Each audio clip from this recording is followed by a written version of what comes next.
Mi nombre es Damián Loretti, soy docente de la carrera de comunicación desde 1987. Pasé por toda la grilla, ayudante de primera, jefe de trabajos prácticos, adjunto interino, adjunto concursado, profesor titular y tengo el honor de ser profesor plenario titular de la casa. Fui director de la carrera entre el 2002 y el 2006 y del 2006 al 2010 fui vicedecano de la facultad. En esos lugares tuve la posibilidad de protagonizar algunas de las cosas que se cuentan por ahí, tales como haber sido cofundador y corredactor de los 21 puntos que dieron lugar posteriormente al diseño de la Ley de Servicios de Comunicación Audiovisual. También trabajé en la redacción del proyecto, fui consejero superior propuesto por la facultad también, y he escrito algunas cosas alrededor de la disciplina que alguna gente dice que sirve. Estuve ahí.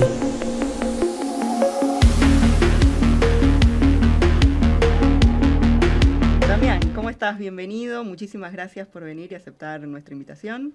Gracias por la invitación.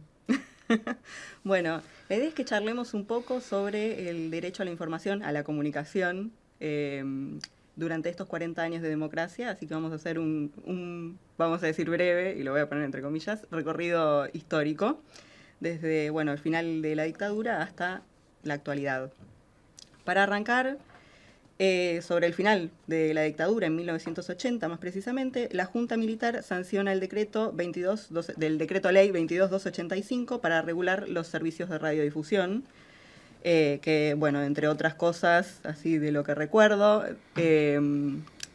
prohíbe que extranjeros tengan medios de comunicación, da un papel preponderante a las tres armas en la división de medios.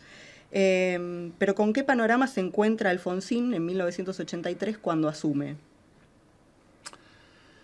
A ver, por el famoso estatuto del proceso eran leyes. Decretos leyes eran de la época de Onganía. Se les llamaba leyes cuando pasaban por una ficción llamada Comisión de Asesoramiento Legislativo, que funcionaba incluso en el Congreso. Efectivamente, lo que se conoce como Ley Videla es de fines del septiembre de 80, para ser exacto. Y ahí no solo estaban prohibidos los extranjeros, también estaban prohibidas las empresas periodísticas nacionales. Eso después lo saca Menem con la Ley de Reforma del Estado, para facilitar las privatizaciones junto con otras cosas. Y las Fuerzas Armadas y los sectores empresarios formaban parte, de acuerdo a la ley, y en los hechos ocurrió así, del directorio de la autoridad que era el Comité Federal de Radiodifusión, así se llamaba, que no era ni comité ni federal. El escenario que se encuentra Alfonsín es esa ley plenamente vigente y reglamentada, con una orden de iniciar la privatización de medios que estaban en manos del Estado. Eso estaba en un decreto del 81, se llamaba Plan Nacional de Radiodifusión.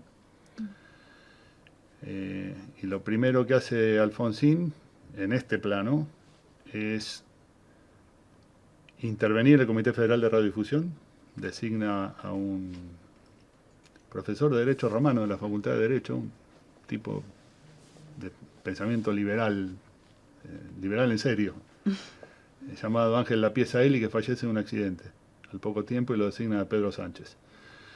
La segunda cosa que hace es suspender el Plan Nacional de Radiodifusión, que era toda esta orden de concursos y de privatizaciones, que aparecía en un larguísimo diagrama de provincias y ciudades de qué era lo que se tenía que concursar y privatizar. Él lo suspende con el argumento de yo no voy a aplicar la ley de la dictadura para normalizar el espectro radioeléctrico. Efectivamente, ese decreto de suspensión del Plan ARA se sanciona y se aplica. Y por un juicio iniciado antes, le entrega a Canal 9 a Romay, porque ponía en disputa la estatización del 74 de Canal 9. Y el escenario era, en términos más concretos, cada fuerza operaba un canal de televisión de la Ciudad de Buenos Aires, y después fue cada línea interna del radicalismo. Eso es, en pocas palabras, lo que recibe en materia de radiodifusión. Al mismo tiempo, también tiene que ver con libertad de expresión y derecho a comunicar, etc. En marzo del 84 se ratifica la Convención Americana sobre Derechos Humanos. Hasta esos momentos Argentina no era parte, sino que era miembro observador desde el 73 y con la dictadura eso tenía poca vigencia concreta, salvo los compromisos que habían quedado de la vieja declaración del 48 sobre derechos humanos en las Américas, que es lo que permitió que la Comisión Interamericana viniera en el 79. Decía, en marzo del 84 se aprueba la convención y se aprueba la modificación de la ley de calificación cinematográfica. Deja de existir la prohibición de películas y aparece la regla de solo apto para mayores, que era y además es el inicio del destape. Claro. De la mano de todo eso. Desaparece la censura cinematográfica en el sentido que conocíamos. Sí.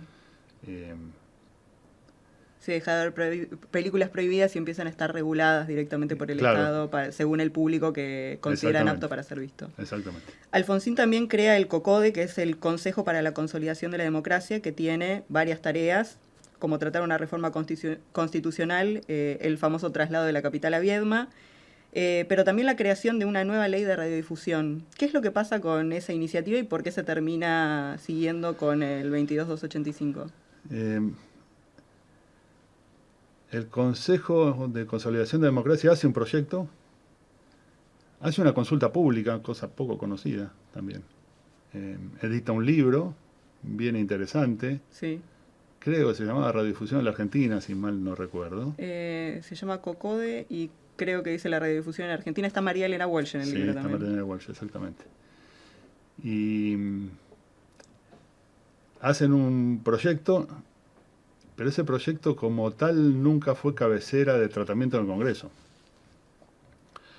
Cuando se llegó a discutir en comisión, el propio radicalismo tenía un proyecto que no era, a mi criterio, de la calidad del COCODE, y a eso se le opuso el proyecto de parte del peronismo renovador, que se le llamó el proyecto Grosso en esa época. Y ninguno prosperó. Era el proyecto Álvarez Guerrero versus el proyecto de Carlos Grosso. Ninguno prosperó y no llegó a recinto ninguno de ellos. Claro, quedaron en comisiones. Se trataron en comisiones plenarias, si la memoria no me falla. Sí. Pero no llegaron a recinto. Son memorables algunos debates de ese tratamiento en comisión. Y decía, el proyecto del COCODE quedó en la memoria de muchos y muchas, y algunas cosas del COCODE fueron luego a la Ley de Servicios de Comunicación Audiovisual, entre ellos la figura del defensor del público.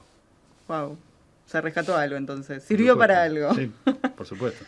Además servía para oxigenar los debates alrededor de esto. Sí. Hubo algo que se conoció también durante el alfonsinismo como el síndrome de la Ferrier. Que entendemos que es una también de las causas por las cuales no se terminó avanzando. Contaros un poco qué es y tu opinión al respecto. El síndrome de la Ferrier fue el nombre que se le puso a la reacción frente a la reacción de los medios cuando se impulsaban proyectos de ley que afectaran los intereses de las empresas periodísticas, sobre todo. La Ferrier había impulsado, siendo senador nacional por Entre Ríos, un proyecto de derecho a rectificación. Y maltrataron tanto a la Ferrier como al proyecto. Entonces, el impacto que causaba la crítica mediática era la época de 4 tapas voltean un gobierno. Claro. La reacción de los medios y a su vez la reacción de la Ferrier de empezar a recluirse por la reacción mediática a un proyecto dieron en llamar tanto la reacción de los medios como el recluirse y no tentar a la crítica salvaje, lo que se le llamó el síndrome de la Ferrier. Bueno, mencionabas esto de la famosa etapa en la de 4 etapas voltean un gobierno, y eso se ve, hace unos años empezó a circular mucho por internet el discurso de Alfonsín en La Rural de 1988, en el que él dice, yo les pido que lean el Clarín. Entonces denuncia los ataques que empezaba a recibir del grupo Clarín. Es la época de Jaroslavsky diciendo: te atacan como partido político y se defienden como medios, diciendo que ejercen la libertad de prensa. Sí, sí, tal cual. Es la época en la cual llamaron, no me acuerdo exactamente si estaba personalizado o no, pero se hablaba del logro filantrópico respecto de los que habían participado en el armado del proyecto del COCODE, que decían que en nombre de proteger a la sociedad, bla, bla, bla, que era filantropía, aparecía el logro. Entonces, también la idea del logro filantrópico, todo aquel que quisiera hacer una regulación de desconcentración de medios y de plantear principios de libertad de expresión y derechos humanos, también era maltratado en ese sentido. Claro, Clarín se empieza a conformar más como un multimedio en ese momento, o como un actor político mucho más central.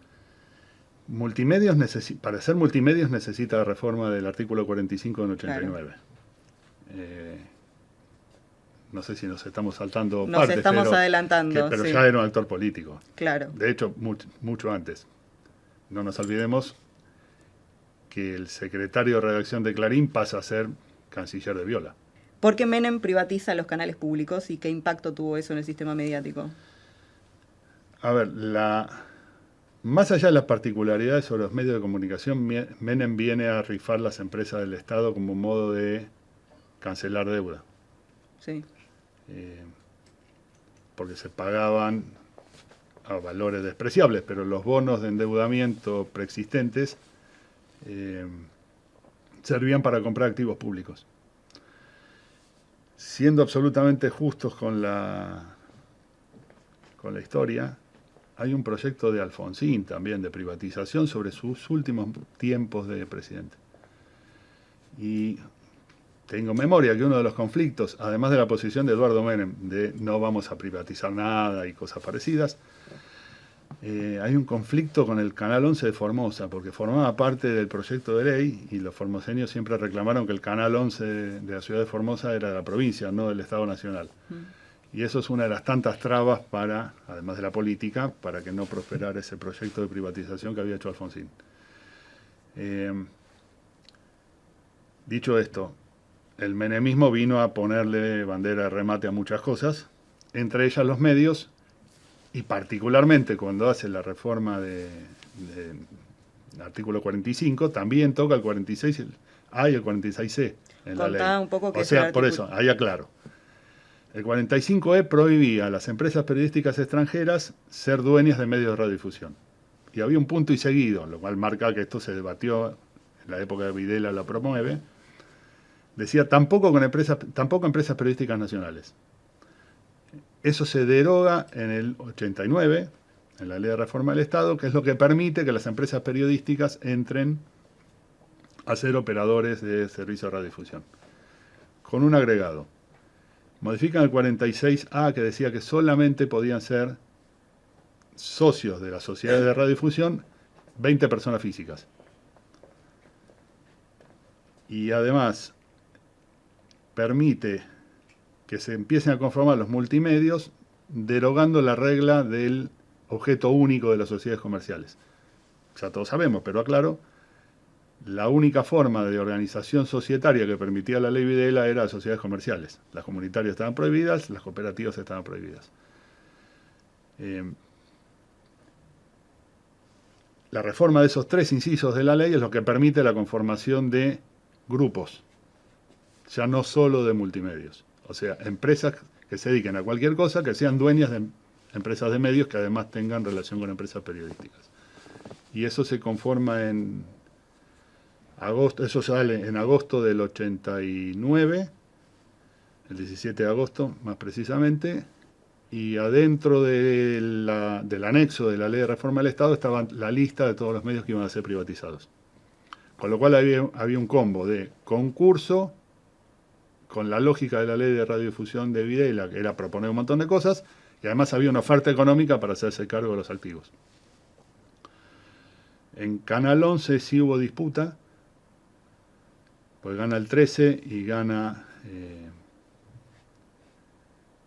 o empata, digamos, lo que sería el primer grupo Telefe, y Canal 13 se queda, mejor dicho, el grupo Clarín se queda con Canal 13 y queda la propuesta de Telefe.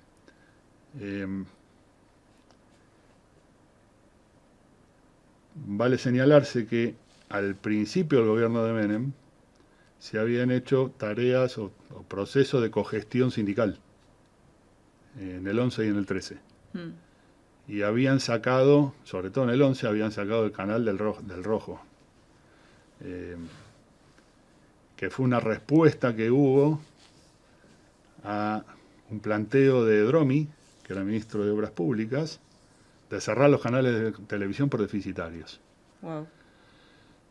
Y después de que Dromi anuncia eso, hay un acto público de lo que luego sería la Confederación Sindical de Trabajadores de los Medios, que era en la salida del teatro donde se entregaron los Martín Fierro. Durante la celebración de la entrega de los Martín Fierro, todo el mundo que subía al estrado protestaba contra eso. Ahí se inicia el proceso de cogestión. Hubo un proyecto de la cogestión de quedarse con Canal 11, no prosperó. Y así empieza la idea de los multimedios y las cadenas en la radiodifusión. Aparte de este hecho que mencionás de los Martín Fierro, ¿hubo alguna otra resistencia u oposición, aunque sea de sectores políticos? Resistencia sindical hubo, sobre todo porque se veía venir el ajuste. Claro. Y calculo que la carrera de comunicación debe tener un comunicado de la época, seguro. Eso seguro. Todavía no estaban vertebradas las redes de carreras, etcétera, pero sí había un creciente interés de la carrera de comunicación. Me acuerdo de la primera mesa a la que yo fui por una ley de radiodifusión de democracia, fue en el 87, que fue el año que empecé a ser auxiliar. Así que doy por hecho que debe haber en alguna parte publicado algo de la carrera en contra del proceso de la ley de reforma del Estado. Vos mencionabas hace un momento también las cooperativas y otros grupos societarios.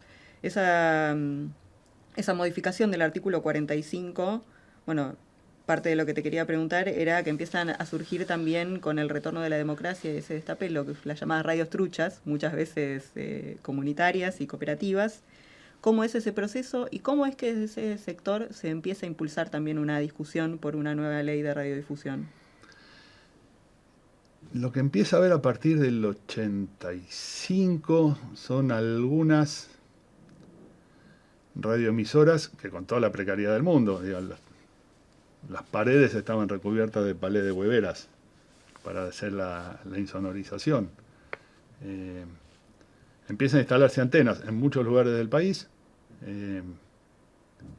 y se empieza a cambiar el sentido de la idea de la radio, lo que vemos hoy de la gente hablando por teléfono con los conductores de los programas. Eso no existía. Y tener una radio de cercanía tampoco.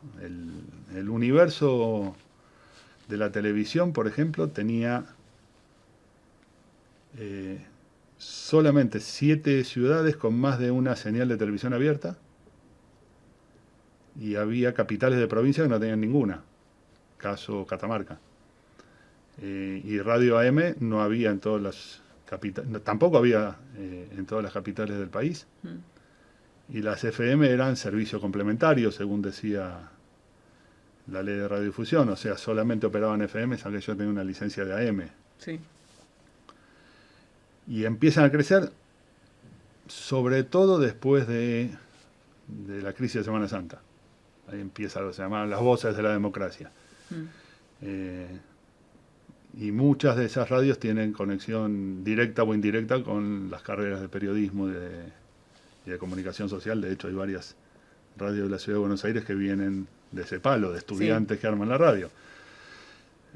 O que participan, como el caso de FM La Tribu. El caso de FM La Tribu es paradigmático. Y esas radios empiezan a aparecer y la situación era que a muchas las decomisaban. Claro. Porque estaba prohibido, se llamaban clandestinas en la ley, lo cual era una paradoja, en lugar de ilegales. Y lo que ocurría es que la Secretaría de Comunicaciones pedía órdenes de allanamiento a los jueces federales, iban con un camioncito de la SECOM y la policía y allanaban los estudios, se llevaban todo. No era delito, pero no te devolvían los equipos nunca porque era para operar algo que no estaba autorizado por la ley. Y eso generó algunas situaciones graciosas.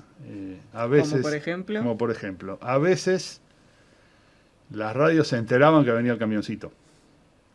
Entonces levantaban los equipos y los ponían dentro de un auto. Y si tenían el microondas, operaban andando por la calle. Y hay otra famosa de haber puesto los equipos arriba de la caja del ascensor. Entonces cuando fueron a hacer el allanamiento, no encontraban nada, estaba arriba de la cabeza de los inspectores. Eso marca alguna de las cosas de las anécdotas coloridas de la época. Y lo que empezaron a aparecer fueron juicios de amparo. ¿Bajo qué regla se cuestionaba esto? Se tomaba la suspensión del Plan Nacional de la Radiodifusión que había hecho Alfonsín, diciendo hasta que no se cambie la ley no se concursa. Se planteaba que lo único que había existido era un proceso de privatización, no de administración de espectro, y se reclamaba que eso iba en contra de principios de derechos humanos sobre de qué modo administrar debidamente el espectro, cosa que está prevista en la propia Convención, que no puede haber abuso de controles oficiales o particulares sobre papel o frecuencias. Y empezaron a aparecer recursos de amparo cuando se sabía de la orden de cierre, o antes, de modo preventivo, diciendo déjenme funcionar hasta tanto el Estado cumpla con su obligación de llamar a concursos o hacer lo que fuera. En la ley de reforma del Estado, esto que ya tenía un diseño grande en materia de resoluciones judiciales, aparece en el artículo 65 de la ley de reforma del Estado un mandato al Poder Ejecutivo para regular el funcionamiento de los medios de comunicación que están fuera de la ley. Y ahí aparecen los llamados PPP, los permisos precarios provisionales del CONFER para las FM. Con lo cual, las diversas formas de legalizar la vida de la radiodifusión eran radios con licencias, radios con decreto, por ejemplo la de la Iglesia Católica, algunas excepciones de radios universitarias, porque tampoco estaban previstas de modo específico, las radios con PPP, las radios con medidas cautelares, las radios con amparo asignado, y después aparecieron las radios que tenían censos. Y todo esto empezó a reacomodarse un poco más con una reforma que introduce Néstor Kirchner en el 2004, si mal no recuerdo, que modifica parte del artículo 46 admitiendo que las entidades civiles pudieran ser licenciatarias. Y eso permite reacomodar algunas cosas más para medios nuevos, que hubieron pocos, y se termina de acomodar en el 2009 cuando se equipara todo y se genera la idea del tercio. Nos adelantamos ahí un poco, te vuelvo... Pero fue como para desagotar algunas de las cosas, porque si no... Está bien, está bien. Pero con todo este escenario colorido que vos describías hace un momento, se llega al diciembre del 2001. ¿Qué pasa con los medios ante esta crisis político-social tan grande que tenemos? Ahí hay una cosa poco comentada. En la ley Videla había un par de artículos, uno era el 7 y el otro creo que era el 67. Esto es por un examen. Donde se preveía la posibilidad de una restricción genérica a los servicios. Cuando muchos decían qué sentido tiene reformar la ley, entre otras cosas era cambiar esto. Era el 7 y el 72, si mal no recuerdo ahora. Y en esta previsión de restricción genérica, el CONFER de la Rúa, que estaba encabezado por Gustavo López, recibe una orden en el marco del 19 y 20 de diciembre de restringir los servicios no dejando pasar noticias. Y Gustavo López dice, yo no voy a ser el Goebbels de este gobierno, y se rehúsa a firmarlo. Tengo el dato que alguien firmó eso, no sé si jefatura de gabinete, pero hubo una orden de restricción de servicios en general. a los servicios informativos, que nadie le prestó atención, obviamente. Sí, como estábamos, no sé si debe haber llegado, si alguien la vio. Durante el dualdismo se sanciona la llamada Ley Clarín. ¿Qué era lo que establecía y cómo hizo que empresas como La Nación, por ejemplo, hiciera lobby a favor de una iniciativa de un gobierno peronista?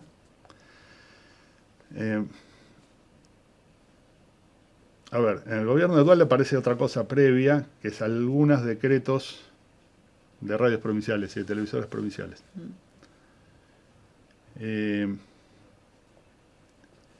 Sobre el inicio del gobierno de Dualde, cuando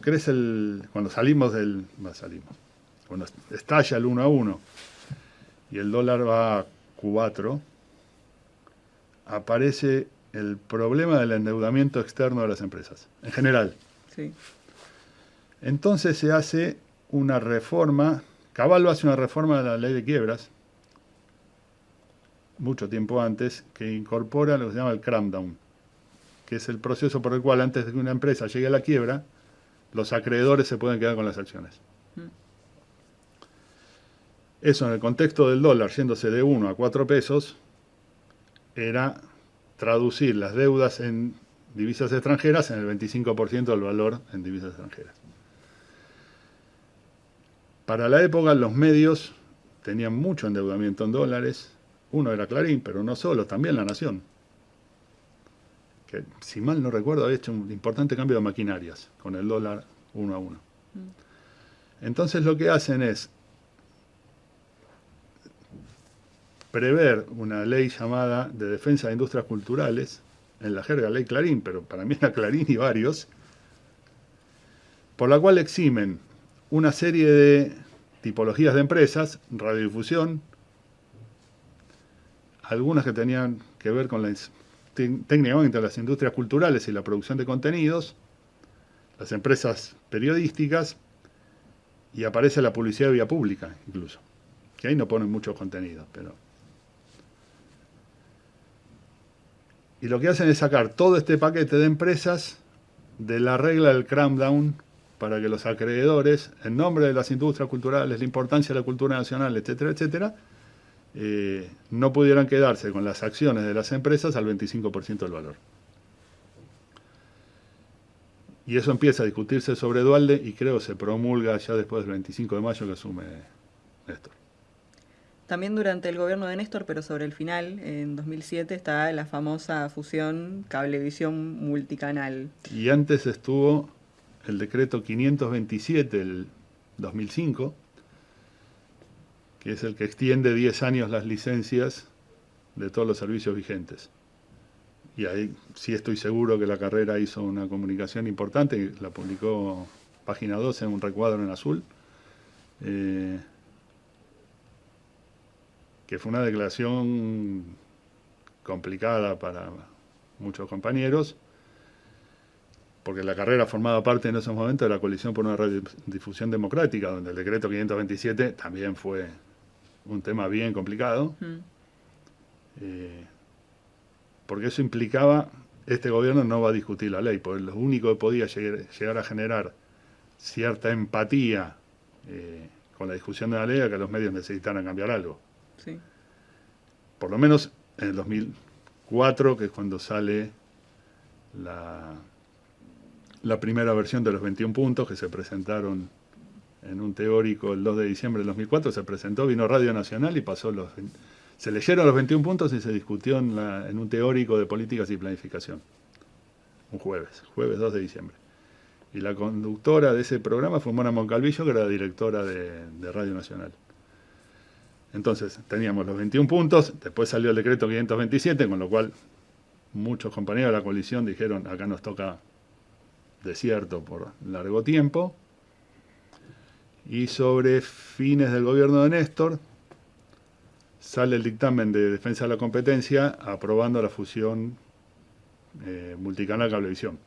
Sí. Que a su vez tenían ya dentro de sí la mitad que le había tocado a cada uno de cuando se repartieron BCC, que era el tercer canal, que en realidad el primero, pero el tercer canal de cable que había en la ciudad de Buenos Aires y parte del conurbano norte.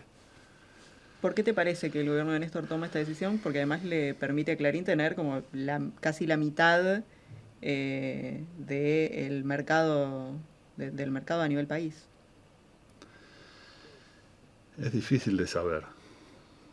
Creo que tenía la posible idea de una entente política con los sectores de la comunicación a la vista del inicio del gobierno de Cristina. De quien cuentan, él decía que iba a discutir la ley de radiodifusión, cosa que efectivamente estaba en el programa de gobierno de la elección del 2007. Pero no adivino puntualmente. Claro. Lo que sí creo es que hay mucho para debatir si la idea fue esa, porque a los 3 días de asumido, a los 3 días de esto y al poquito tiempo, debía haber pasado un día o 2, aparece en tapa de Clarín la famosa nota sobre las valijas de Antonini Wilson. Emoji. Bueno, hace un momento mencionabas también los 21 puntos. Contá un poco qué es y además cómo fue ese camino que lleva además al proyecto de ley de 2009. Abril aproximadamente del 2004, el gobierno de Néstor ya había mandado el proyecto de ley de reforma de entidades financieras, había mandado la reforma de la ley de migraciones y había sacado la ley de la contrarreforma laboral de la ley Banelco. Con lo cual, bueno, había desplazado por renuncias y juicio político el armado de la Corte, que había heredado del menemismo, claro, para los y las más jóvenes. Y que no es el mismo que está ahora, la misma Corte que está ahora. Al principio del gobierno de Néstor, la Corte hace un ultimátum por abajo, planteando una serie de condiciones, porque si no estallaba la deuda interna, entre otras cosas, con los jubilados. Además de los tenedores de bonos, etcétera, etcétera. Y Néstor se planta en la mitad del ring y hace una conferencia de prensa denunciando esto. A partir de ahí se inician los pedidos de juicio político y hay un par de renuncias de miembros de la Corte. Para la reposición de la integración de la Corte se aprueba el decreto 222. El decreto 222 hace un proceso de audiencias públicas y de transparencia de la designación de los jueces de la Corte, que luego se traslada para designación de jueces en otro decreto 580 y pico, que no me acuerdo el año exactamente. Y se había aprobado el decreto de acceso a la información pública, lo cual daría para otro montón de debates, pero lo que venía a hacer era oxigenar la posibilidad de que las organizaciones populares preguntaran qué era lo que había dentro del Estado. Hay una mirada sobre el tema del acceso a la información pública como solamente contarle las costillas al Estado. Yo creo que ahí había una idea de empoderamiento de saber qué estaba pasando.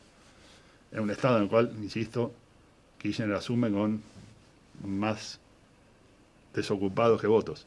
Sí. A partir de esta reconstrucción ideológica, más el inicio de los procesos de discusión de las leyes de punto final y obediencia debida para sacar la nulidad en el Congreso, etcétera, era un aire democrático distinto. Entonces, la carrera junto con el sindicato, con la FATPREN, con el sindicato de televisión, con un grupo de radios comunitarias, otras carreras de comunicación, organizaciones de derechos humanos, nos reunimos en un local de la calle Piedras, al 500, que había propuesto Farco, el sitio, y empezamos a pensar, por primera vez entre todos, pues siempre nos encontramos cuando teníamos que protestar contra algo, pero ¿qué podíamos diseñar? Y tomamos en cuenta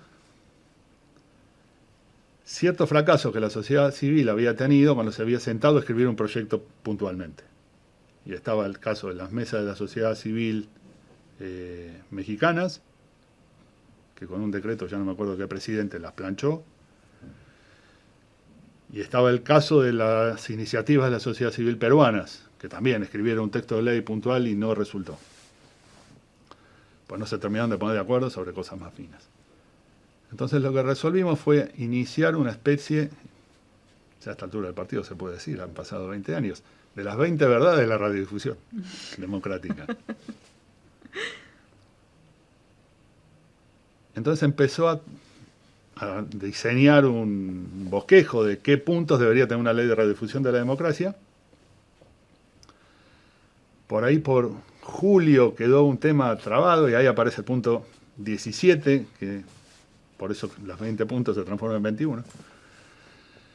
Y se anuncian el 27 de agosto, que es el día de la radiodifusión, del 2004. Y se empieza a colectar firmas y se hacen mesas, se hacen charlas. Pronóstico incierto, en realidad. Y se juntaron miles y miles de firmas de organizaciones y de personas que estaban interesadas en el tema, docentes universitarios, sindicalistas, trabajadores de los medios, pequeñas empresas, pyme, pequeñas radios, y se empezaron a sumar además asociaciones vinculadas a esto. Y los 21 puntos se empezaron a desfilar por el país, en las universidades, en los sindicatos, en las radios. Fue una construcción bien de abajo. La época era también de declaraciones de principios. La Comisión Interamericana de Derechos Humanos había hecho sus principios sobre libertad de expresión poquito tiempo antes. Y además sabíamos que si teníamos que perfilar un proyecto entero, no nos daba el tiempo, no nos daba la capacidad a lo mejor, y por ahí no nos terminaban de cerrar todos los acuerdos necesarios. Pero sí queríamos salir de la ley Videla empeorada por el menemismo. Porque además estaba empeorada por la ley de reforma del Estado al principio del gobierno de Menem y por un par de decretos de necesidad de urgencia sobre el final del gobierno de Menem. Bueno, decía, los 21 puntos se anuncian públicamente en la facultad el 2 de diciembre del 2004. Eso se graba, empieza a circular. Recibimos adhesiones de la Universidad Autónoma de Xochimilco, de México, en sede de Xochimilco, donde está la carrera de comunicación social allá, de entidades periodísticas de todas partes. Bueno, empezamos a rodar. El impacto del 527 fue importante en el grupo. Y quedó medio en suspenso, como una letanía de en algún momento esto se va a tener que empezar a mover. Nos seguíamos reuniendo, pero sabíamos de las dificultades. Hasta el 31 de marzo del 2008. ¿Qué empieza? En el marco de la crisis de la 125,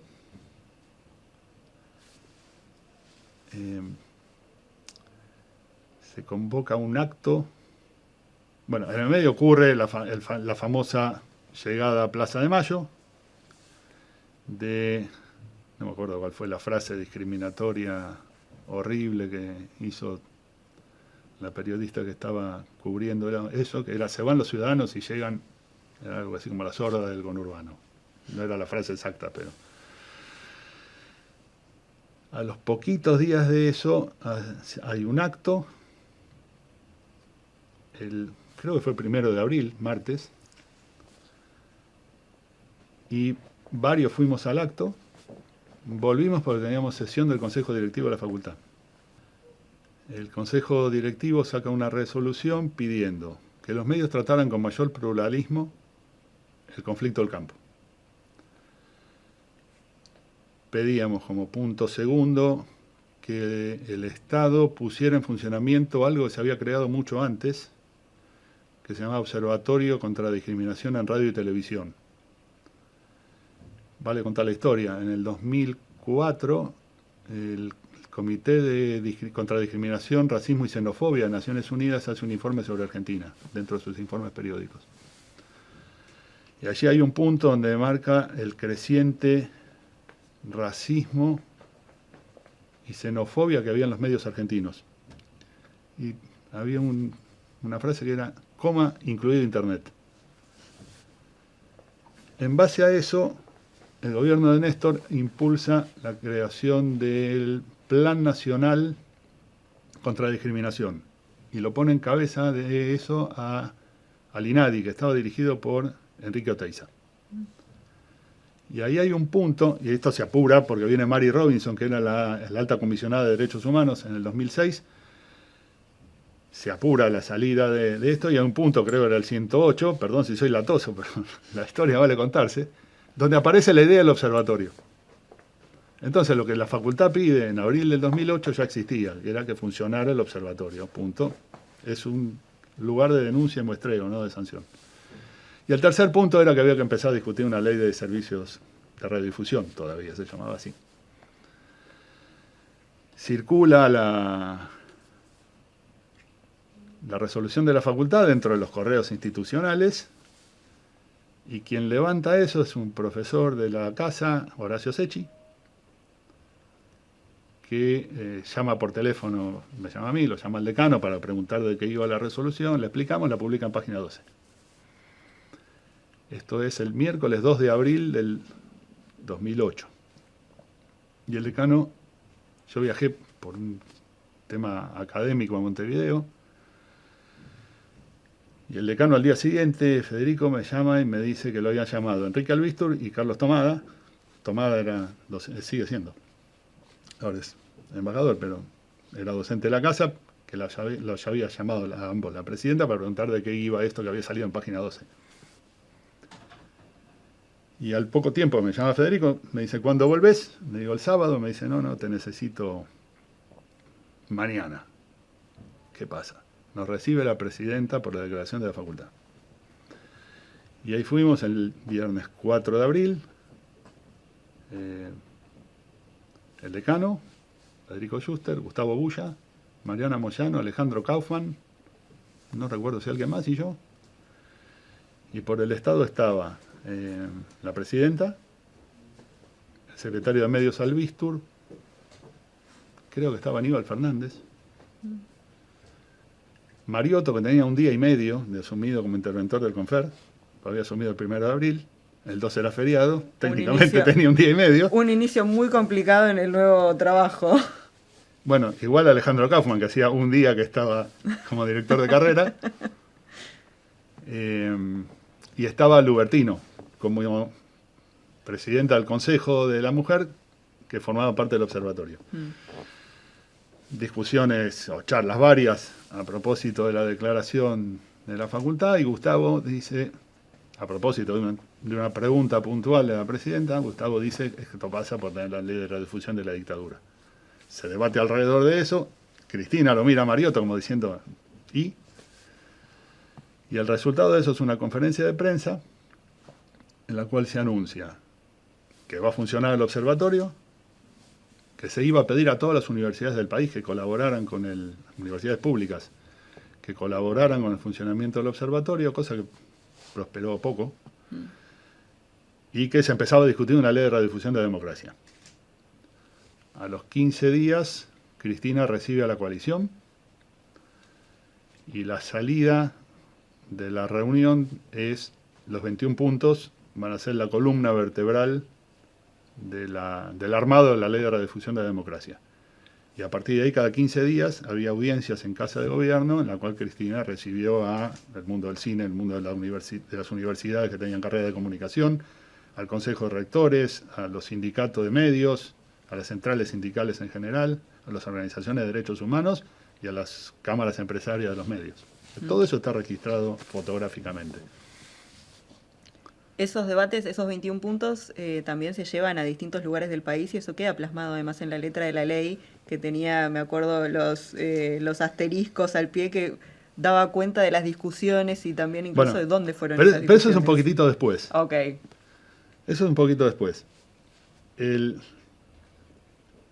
desarrollo de las reuniones, en una de las reuniones con las centrales sindicales, Cristina dice, no vamos por una ley de radiodifusión, vamos por una ley de servicio de comunicación audiovisual, en el sentido del modelo de regulación europeo, que salta de radiodifusión a los servicios en general audiovisuales, independientemente del soporte. En otra de las reuniones que tiene con Mariotto, dice, no vamos a hacer un libro que acompañe como fue lo del COCODE. Sí. Lo que se van a hacer es notas de derecho comparado que expliquen los artículos relevantes al pie como tiene el Código Civil. Y eso se termina de vertebrar entre octubre y noviembre. Se termina de redondear el proyecto que se presenta en marzo del 2009 en el Teatro Argentino de La Plata. Y ahí se anuncia lo que vos planteás. Es el anteproyecto de ley de servicios audiovisuales de la democracia y le vamos a devolver el derecho de opinar al pueblo, porque los 21 puntos nacieron de las organizaciones populares. Vamos a devolver el chequeo, que además es el modo de construir consenso, vamos a devolver el chequeo de calidad del proyecto contra los 21 puntos, y así se organizan en todas las universidades nacionales, salvo una, que el rector no quiso abrir la puerta. ¿Decimos cuál? Juro que no me acuerdo, era el noreste, pero no me acuerdo. Podría ser Corrientes, pero no estoy seguro y no quiero meter la pata. Está bien. Pero sí se hizo el evento en la puerta, en la plaza que estaba enfrente. Era un funcionario del Confer, Mariotto, Gustavo Bulla ya estaba trabajando allí, Luis Lázaro, tomaban la palabra en nombre del Estado, comentaban de qué iba el proyecto y cada persona que quería hablaba 7 minutos, a favor o en contra. En sociales esto se hizo el oficial en el aula 201 del edificio de Ramos Mejía. Terminamos como a las 6 de la tarde. Y también estaban las extraoficiales. Digo, en la facultad hervía en esos momentos. Había debates en cada pasillo de Ramos Mejía y de Marcelo T. Y ahí ocurrió la toma de razón de las críticas o propuestas de modificación de quienes intervenían en las audiencias públicas o de quienes habían mandado algún tipo de reforma al articulado. Eso lo junta, todavía era el Confer. Ahí trabajaron Mariana Baranchuk y me parece que Miriam Pelazas y Alejandra Guitia, que era compilar 1800 aportes y poner eso adentro del texto. Entonces decían, bueno, el proyecto está planchado, la política. En realidad un trabajo monstruoso. Y sale el proyecto de ley con una movilización de 20.000 personas de Plaza de Mayo al Congreso para acompañar el proyecto el 27 de agosto del 2009. Se hace también, me acabo de acordar, un cuadrito comparativo que comparaba la legislación actual y qué cambiaría en ese momento con el proyecto de ley. Me acuerdo, sí. Yo creo que estaba en el secundario cuando lo recibí. Sí. Y se llega finalmente a la sanción en 2009, ¿no? Se sanciona, se hacen audiencias públicas de vuelta en diputados. Sí. La oposición había negado, en los medios también, la existencia de estas audiencias públicas. Y se arma una audiencia pública, creo que en Mendoza, organizada por la oposición, no me acuerdo si en la legislatura, en un cine. Y van los compañeros y dan vuelta a eso que estaba destinado a salir con un documento crítico. Se hacen audiencias en diputados. Para la época también, en paralelo aparece Fútbol para Todos. Sí. Y se trata en diputados, se incorporan algunas modificaciones en las comisiones. De hecho, hay una reforma que propone Pinedo. No me acuerdo, un tema societario. ¿Se tomó o se dejó? Sí, no, se tomó. Se discutía en plenario, había 100 y pico de diputados debatiendo. Sale con unas reformas. Otra de las reformas que sale de ahí es una propuesta del Partido Socialista que modifica el armado de las autoridades de aplicación. Y ahí hacía falta cada voto. Y el 10 de octubre, a la madrugada, sale aprobado el Senado. Y ahí hay otra particularidad de la historia. Cristina viajaba a China y habilita la publicación el 10 de octubre en el boletín oficial, que era sábado. Wow. Ya había pasado toda la crisis del 129, etcétera. Cristina no quería que el vicepresidente Cobos Sí. fuera quien firmara la promulgación y querían promulgarlo de modo inmediato. A pesar de que lo promulga, la ley es inmediatamente judicializada por Grupo Clarín y otros. No, la primera judicialización con efectos de toda la ley es un caso de Mendoza, del diputado Tomás. Ok. En paralelo hay otro, no me acuerdo el nombre, en Salta, de otra diputada, creo que era Chaer. Y que cuestionan un tema de trámite. ¿Cuál? Un tema de plazo de publicación de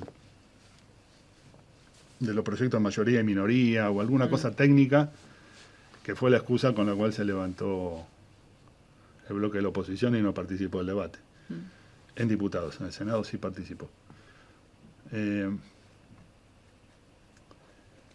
Y dan la orden de suspensión en la Justicia Federal de Mendoza y también en la de Salta a la totalidad de la ley. No había un problema de qué decían los artículos, era toda la ley.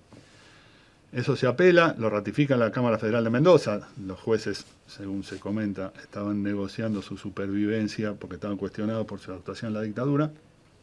Cuando el caso llega a la Corte levanta la suspensión y dice que en la historia del Poder Judicial de Argentina nunca había habido algo similar, que no tenía precedentes en lo que había ocurrido, y eso generó además precedentes respecto a qué pueden hacer o no los diputados en relación a los debates dentro de la Cámara.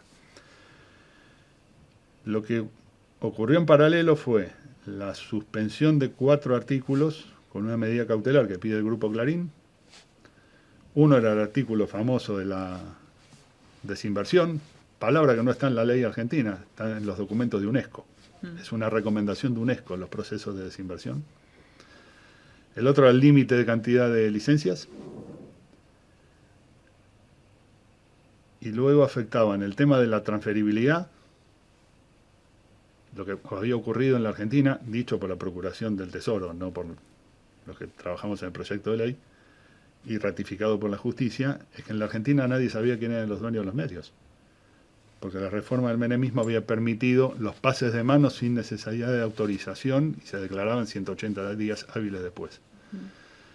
Y eso generó un loteo de frecuencias, licencias, nadie sabía quién era el dueño de nada, querías reclamar y te decían, no, yo ya lo vendí, te traían los papeles predatados. Para reorganizar eso se puso un límite a la transferibilidad, además el hecho de ganar una licencia en un concurso implica ciertas condiciones. Clarín objetaba eso y objetaba un tema que decía que afectaba derechos adquiridos respecto a nuevas legislaciones que pudieran modificar el status quo de la cantidad de licencias y la permanencia de las licencias. Sobre eso se armó cuestionamiento a la ley en general. Eran 4 artículos que no suspendían toda la ley. El mito fue ese. El otro mito que se construyó fue una situación a la inversa, que la ley era inconstitucional hasta tanto la Corte Suprema resolviera que era constitucional. Es al revés, la ley es constitucional hasta que la justicia con fallo firme diga no es constitucional. Las medidas cautelares se fueron ratificando y extendiendo en el tiempo. La Corte en un momento cuestiona el uso de las cautelares y le pone la famosa fecha límite del 7 de diciembre como duración de la cautelar. De la mano además del fallo que sale en, si mal no recuerdo, en octubre o noviembre del 2013, después de que se hacen las audiencias públicas famosas en la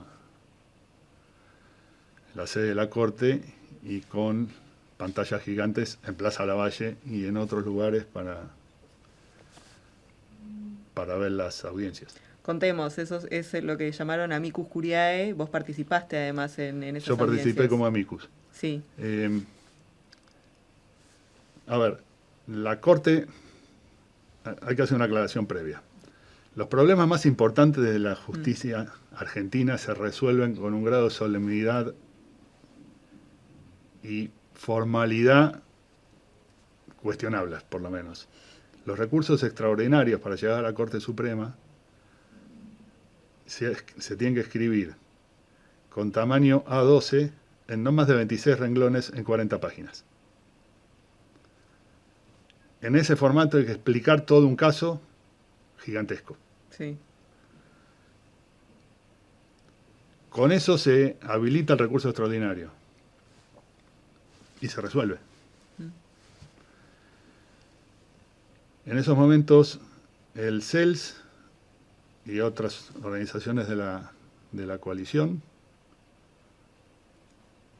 entre ellas algunas universidades, se presentan con un escrito cuando la causa vuelve de la Procuración General, con la opinión de Gilles Carbó, y piden la recepción de amicus, que no es obligatoria. Y además se piden audiencias de amicus, que ya había habido algún precedente previo en algún tema de libertad de expresión, en el caso del Diario de la Nación. Viendo la magnitud del tema, la Corte resuelve llamar a audiencia pública y recepción de amicus. Se recibieron muchísimos amicus. Pero hace un reglamento ad hoc para esa audiencia, en el cual los amicus no iban a ser voluntarios, presentándose en nombre de sí mismos, sino que iban a ser de apoyo a las partes. Primera y única de esas. Entonces cada parte decía quiénes iban a ser los amicus que intervenían en las audiencias públicas, más allá de los que se presentaran voluntariamente. Y ahí se arma la lista de quiénes de cada lado.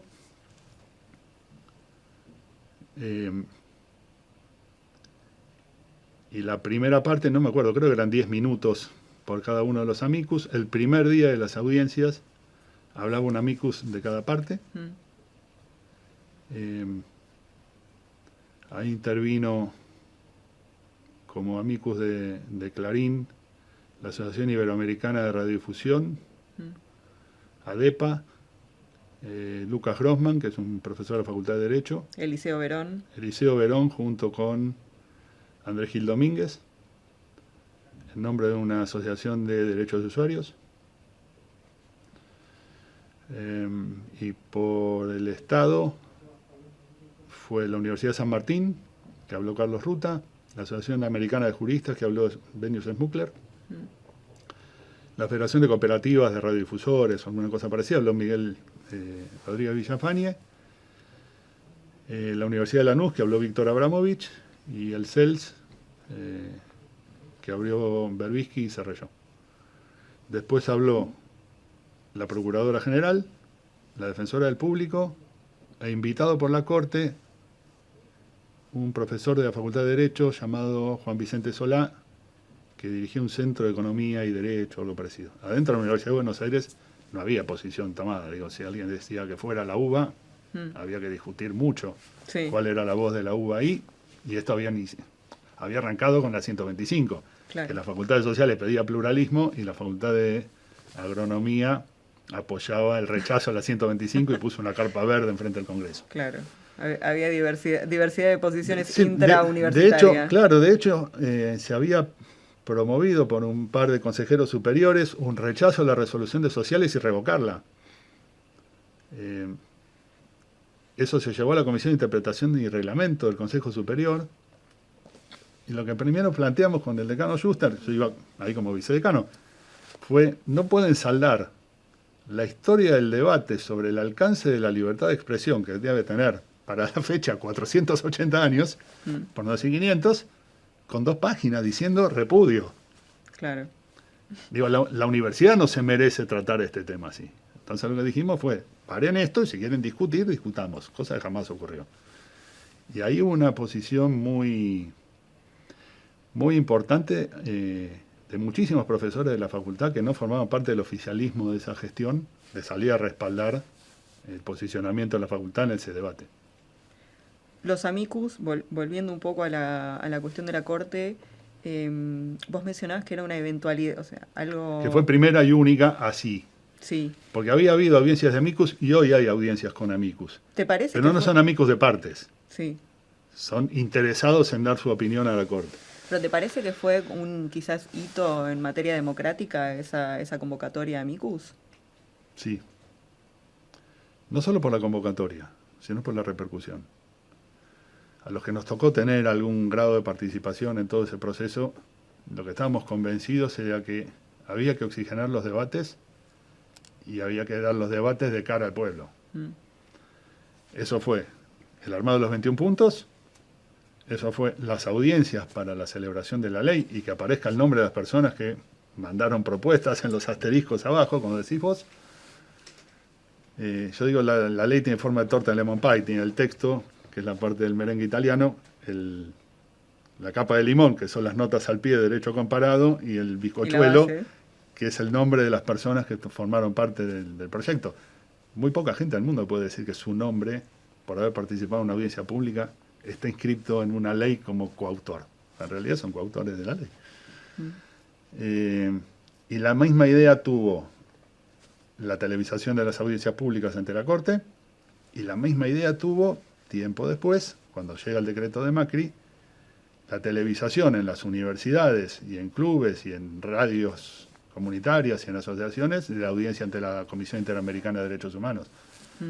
Creíamos firmemente que hacer las cosas de modo transparente y de cara al pueblo y que se viera qué era lo que estaba en discusión, porque el único modo de romper cierto cerco mediático, o no cierto, era oxigenar la discusión y que todo el mundo la viera. Y que no le contaran, dijeron esto cuando no era cierto. Y que lo que quedó muy visible, sobre todo en la segunda sesión de las audiencias públicas, que es el día del interrogatorio a las partes, es que la discusión era de plata, no era de libertad de expresión. Y en eso la Corte lo dice bien. No está afectada la libertad de expresión. Lo había dicho incluso con las resoluciones de las cautelares. Lo que puede estar en debate son intereses económicos. Acá nada afecta a la libertad de expresión. Lo que hay que discutir es si la afectación de las posiciones monopolistas genera algún tipo de protección al monopolista. Cosa que es un debate en todos los órdenes de la regulación económica. Si vos tenés a alguien en situación de monopolio o de oligopolio, tenés una recomendación del sistema interamericano diciendo los oligopolios y los monopolios afectan la democracia, los estados tienen la obligación de reponer esa situación. Más aún, dicen los relatores de libertad de expresión, de evitar la concentración indebida. UNESCO dice hay que poner reglas de desinversión. ¿Eso genera afectación de intereses? Sí. Ahora, en ese plano, ¿es ilegal hacerlo? No, ese es el debate.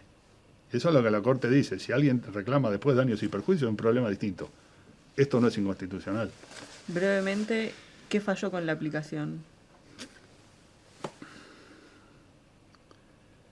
Yo creo que se tardó mucho en hacer los nuevos concursos. Cristina anuncia los nuevos concursos de emisoras de televisión, sobre todo, para usar el espectro de UHF en agosto del 11, cuando ya estaba terminado casi el proceso del tema de las suspensiones. Y para mí fue parte del problema la imposibilidad de antes del 2015 instalar un nuevo paisaje mediático. Porque alguna vez alguien me preguntó cuánto falta para ver la ley puesta en funcionamiento, y yo decía, algunas cosas ya empezaron, la institucionalización, salir de un Confer intervenido, y que las listas de eventos relevantes se discutan en un Consejo Federal, que los jurados de los concursos se discutan entre 44 personas, que los pliegos de los concursos no discutan 3 personas, sino 40 y pico, y la figura de la Defensoría del Público, y un consejo y un directorio del Confer integrado por mayorías y minorías parlamentarias, y gente del Ejecutivo, y gente propuesta por un Consejo Federal y la universidad, etcétera, da una vida institucional completamente diferente. Agregó también que quizás en la división del 33, bueno, eso favoreció también a las universidades. No, las universidades van por una cuenta separada, porque son entidades públicas, igual que los pueblos originarios tienen un artículo especial. O sea, aquello que la Constitución reconocía con una situación diferente, la ley lo reconoció. Pueblos originarios, universidades públicas, e incluso la Iglesia Católica entra en el mismo debate, cosa que una vez objetó la relatora especial de libertad de expresión, Y la respuesta fue, tiene razón, pero el problema es otro. Hay que cambiar la Constitución para cambiar eso. Dicho esto, creo que la gran falencia fue, independientemente de la pelea por el tema de la desinversión, no ofrecer un nuevo paradigma mediático con nuevos medios que necesitaban. Concursar, ganar sus concursos, instalarse y empezar a rodar y generar sus mercados. Porque el problema de la concentración en la Argentina tiene dos puntas. Una es cómo controlas las situaciones monopolísticas u oligopolísticas, y la otra es cómo haces crecer la aparición de nuevos medios en otros lugares.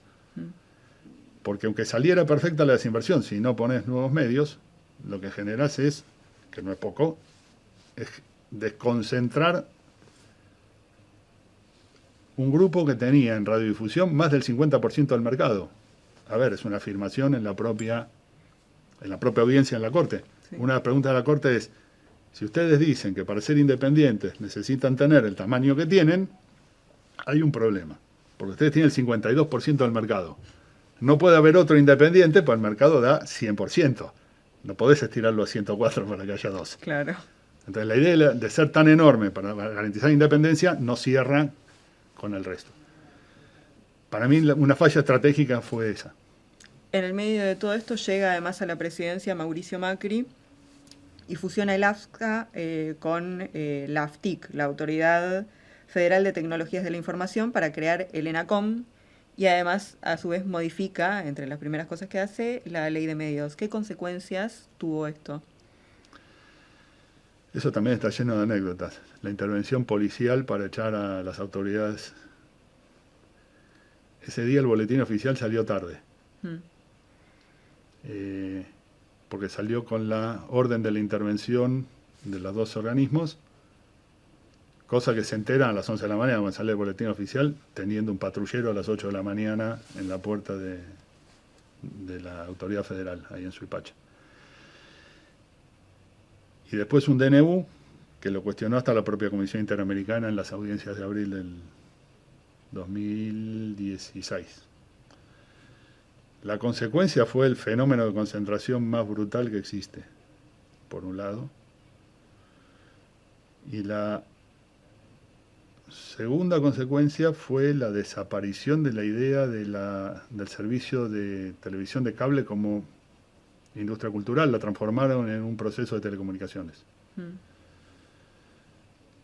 Y la otra consecuencia es la gubernamentalización absoluta de la autoridad de aplicación. Cuando vos mirás las recomendaciones que hace el sistema interamericano sobre cómo tiene que ser cómo debe ser un organismo de autoridad de aplicación, sacando los límites de la propia Constitución argentina, que no acepta las agencias independientes, se parece mucho al diseño del AFSCA. Participación de minorías, renovación de mandatos, no remoción sin causa de las autoridades, participación de la sociedad civil. Y hoy por hoy, el presidente de la Nación designa a los de mayorías y los de minorías, y la sustentabilidad de la minoría parlamentaria en la autoridad de aplicación depende del presidente, controlado por esa minoría. Y desapareció la idea del servicio de comunicación audiovisual para protegerlo. Tanto es así que después de sale el decreto, se le habían quitado a las cableras todas las obligaciones que tenían en materia de contenidos, inclusive los de pasar el servicio de radiodifusión abierto del lugar. Cosa que lo corrigen por una presión de las empresas de medios. Y se llega a que las empresas telefónicas, que en la ley de Argentina digital, e inclusive en la ley audiovisual, cuando se discutió el proceso de cómo ir hacia una mirada convergente, tenían un montón de requisitos, terminaron incorporadas sin nada, y cosa que no pudo reparar el DNU que quiso hacer el presidente actual. Yendo también a la actualidad, y vos mencionabas las telecomunicaciones, se habló mucho, al menos durante este último tramo del gobierno de Alberto Fernández, y en especial a partir del intento de asesinato, de magnicidio de la vicepresidenta, de regular Internet y discursos de odio. También durante el debate por la ley de medios decían algunos que el defecto que tenía era que no regulaba Internet, cuando bueno, en ningún momento era materia de la legislación. ¿Te parece que hoy se puede regular Internet o se debería empezar a pensar en esa regulación? A ver, traspolamos. en el 2009 no había regulación en el mundo que se metiera con los contenidos de Internet. Si alguien hubiera querido plantear en el 2009 cuotas en los servicios de catálogo, como técnicamente se llamaban, no solamente se hubieran reído, quizás te internaran. Esto recién apareció como una alternativa necesaria en el Consejo de Europa en el 16, con lo cual fuimos a contramano. Cuando Europa empezaba a regular, acá lo transformaron todo en telco. Había habido alguito en el 10, pero fundamentalmente en el 16 el Consejo de Europa empieza a trabajar esto, que es transformar no solo los servicios en línea en materia de regulación por su impacto en la opinión pública, no solo por usar espectro, sino que aparecen también los servicios de catálogo, les empiezan a pedir cuota nacional, etc. Perdón, cuota europea. Ahora, la idea de regular Internet estaba mal en el 2009 y así planteada está mal hoy. ¿Qué quiere decir regular Internet? Diario electrónico, comercio electrónico, plataformas. Digo, nadie hablaba de plataformas en el 2009. La discusión sobre la regulación de plataformas es todo un capítulo. Hasta hace no demasiado se discutía si eran meros transmisores o tenían capacidad editorial. Yo creo que sí hay que regular algunas cosas que funcionan sobre conectividad. Particularmente los procesos y los mecanismos de transparencia en las plataformas, que son la nueva plaza pública. Hay una autora norteamericana que dice que si alguien quisiera mirar los términos de servicio de las plataformas impresos son 26.000 páginas. Con lo cual ahí hay una ficción en la cual se supone que hay derechos de alguien que hizo clic alguna vez y que le publican las actualizaciones en un blog y se supone que dio conformidad a las actualizaciones de los términos y condiciones. Creo que sí hay que hacer un planteo que garantice derechos de las personas que ponen contenidos o que los leen, que les den además derecho al remedio judicial efectivo, si se oponen a la plataforma, y el remedio judicial efectivo implica que acá se litigue en Argentina un tema de moderación de contenidos y no que te manden a San Diego, al juzgado federal de San Diego en California, claro, por las dudas. Sí. Lo que no creo que haya que hacer es establecer una regulación de contenidos por el hecho de la plataforma. Creo que hay cosas que son tan legales en el medio analógico como en el medio digital, y creo que algunas cosas que hacen al pacto de convivencia de las sociedades no deben pasar por manos de un juez. Lo que es delito ya es delito, está claro. Lo que es discurso del odio, para las Naciones Unidas, para el sistema interamericano, está dado. Hay convenciones que la Argentina no ratificó. Por ejemplo, la Convención Interamericana de Lucha contra la Discriminación, Racismo y Xenofobia, que ya en el 2015 la Comisión Interamericana dijo tenemos un problema porque tenemos una convención contra la discriminación que establece soluciones diversas a las que establece en materia de libertad de expresión la Convención Americana de Derechos Humanos. Le tocará a la Comisión o a la Corte resolverlo y ahí estamos. Ahora, no todo delito que transcurre alrededor de la vida de los medios de comunicación es discurso de odio. Hay instigación a la violencia que no es discurso de odio. Y para cerrar ya con la entrevista brevemente, te pido que hagas un balance y sobre todo cuáles son los desafíos que nos quedan pendientes con este aniversario de los 40 años de la democracia. Me parece que como pendiente en la Argentina se debe a algunas cosas. ¿De qué modo regular, de modo transparente, mecanismos de fomento al pluralismo?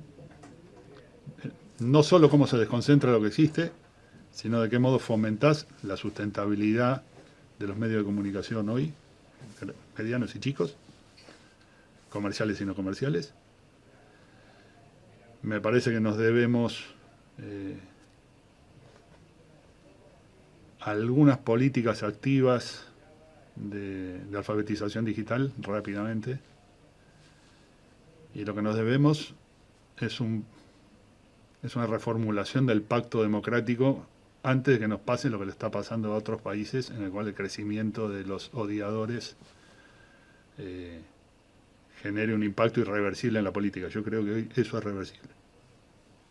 Damián, muchísimas gracias por venir. Me encantó. Gracias a ustedes.